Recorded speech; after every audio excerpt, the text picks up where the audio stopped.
Hello, I am Karin Pantzer.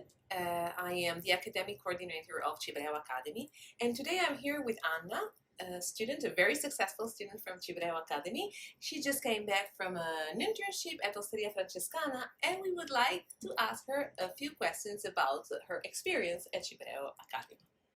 Anna, can you tell us a little bit why did you choose this course? What brought you to Cibrèo Academy? It was much more Cibrèo Academy finding me as opposed to me finding Cibrèo Academy. A year ago, I was looking to expand my knowledge as a chef. I currently do work as a chef, but I felt like I needed something more and I wanted more knowledge. I wanted to work in restaurants. I wanted to dive deeper into the culinary world, which I haven't been able to do previously. So I started to research some courses, possibly in the Netherlands, in Spain, somewhere in Europe. And from nowhere, the course popped up online and I saw Cibrèo Academy in Florence. And I thought, where else would I study food except in Italy? It would be the best place. So I went onto the website, and the first 5 lines that I read about this academy really spoke to me. It's something that caught my eye immediately. The whole philosophy around Cibrèo in itself is something that I truly believed in, and I felt that it really came to me out of nowhere, and I knew from that minute, this is what I needed to do. I immediately sent the email, and that was it. And then ended up here, and fantastic. So can you tell us a little bit about your experience in the Cibrèo's world and with the course itself? Okay, so the entire experience was so much more than I could have imagined it to be. I didn't know really what to expect when I arrived. Of course, a new city, a new place to live, a language I didn't speak, working in restaurants actually for the first time in my life, in my chefing career, was quite intimidating. But from the moment I arrived in this area of Sant'Ambrogio, which I don't see as Sant'Ambrogio, it's a picky, it's a picky empire. I was completely immersed immediately in this lifestyle that is Florence. And from meeting Giulio, meeting Fabio, meeting everyone that works here, meeting all the lecturers, you could feel immediately what Cibrèo was about, and the importance of the connection with the food that we use as nourishment to put into our bodies. And that was the first thing that I realized. And the way I realized that was the first day when we sat down and Giulio took us on a tour of this area and introduced us not only to food artisans but to other artisans, that people that make things with their hands, and how incredibly special that is to go back to that.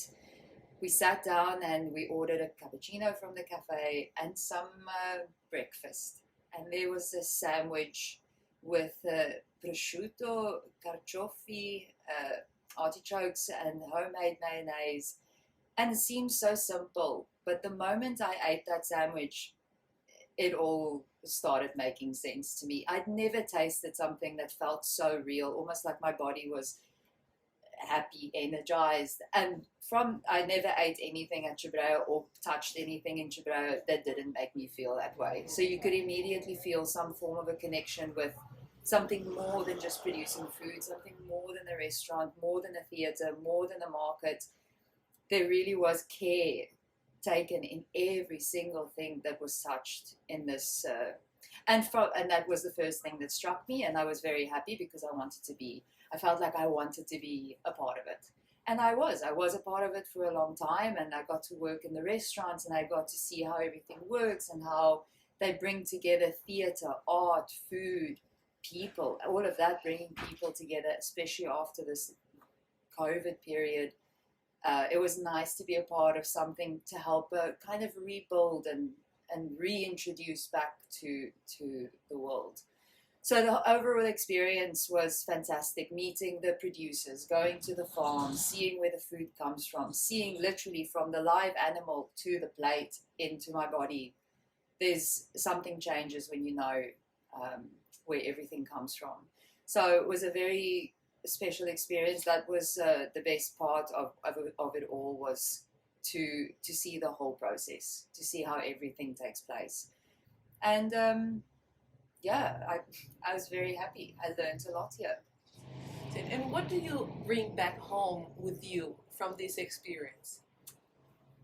From this experience, definitely the connection with food, the connection with the producers, the knowledge, making sure I know where the food I'm producing, where it comes from, how it was grown, how it was raised, how it was slaughtered, how it was treated, is very important, because I feel that it's, especially with even with vegetables and fruit, it is life that's being taken, but especially with animals, I felt to know how that cow was raised to the point where you eat that cow is very important, in the sense of it's life being taken to give life to something else.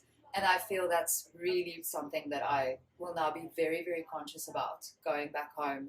And I feel as a chef, I have a responsibility. I have a responsibility towards the people that I nourish, to know what I am giving them, and for them to know that they can trust me, like the patrons of Cibrèo trusts Cibrèo.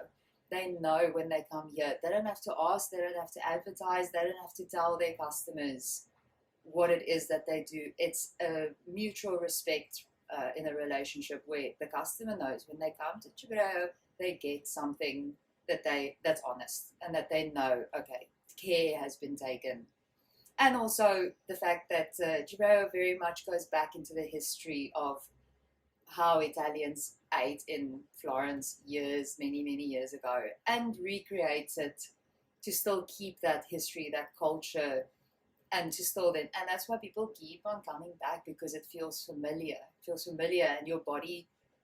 I told you I ate polpette with caperi at Cibrèo the first 2 days I was here. And every day I woke up and I wanted the polpette with caperi every day. And I couldn't understand why. But it's because the food is so nourishing that your body is excited to eat it, and you want to eat more. So I want my patrons in my restaurant one day to feel that way. I want them to crave to come to my restaurant, not because the food is amazing, of course, yes, but because their bodies want more of that nourishment. So that's the main thing that I'll take back from this experience, for sure. And talking about your restaurant, can you tell us a little bit about your final project? Was it something that you had in mind before coming to Florence, or did you develop it or during the course? A little bit of both. I always had an idea of a small plate type of tapas style, restaurant. But also, in saying that, as soon as I arrived and started seeing everything that's happening here, all of a sudden a million ideas came to mind, a million things started being born in my head of things that I wanted to do. So I did go back and forth with the final project, but eventually went back to my original idea, but taking obviously some lessons that I had learned throughout the experience in all the Cibrèo restaurants, to put it into to make it more clear. And it was challenging. It was very challenging because it's you putting yourself onto a document saying, this is who I am, this is what I want to do. So that is quite intimidating, but it was received so incredibly well, really, really well. Looking back, I have a final project that I'm really, really proud of, and it's something that it's like a template. I don't necessarily have to do that project, but I have something that I can take home, and I know now how to set up a business plan, which obviously is invaluable. After leaving Cibrèo, you went for an internship to Osteria Francescana. How was it? As you can see, I'm still beaming with excitement and happiness that happened. came out of the blue, really. I didn't ever expect that I'd be able to get into a restaurant that renowned. But I had 1 month there, which I'm incredibly grateful for. It's a place where you get to be and do whatever you want. There are no limits. Nothing is too weird. You want to put banana with caviar, you put banana with caviar and it works, you know. So what is beautiful about that restaurant is the creative freedom that chefs are given. Where obviously Massimo Bottura he's more the face of that restaurant now. He allows his chefs to just be free and to run with something, and he obviously doesn't approve and say yes to everything, but he gives you the opportunity to present you whatever you want, and then helps you to make that dish a Massimo Bottura dish, you know, a Osteria Francescana dish. Also, he's created a family. It's called the Francescana family, and it is an honor to be a part of that family. You want to be there. You want to be at work. You're excited for work. Everyone's excited for work because you're doing something really, really special.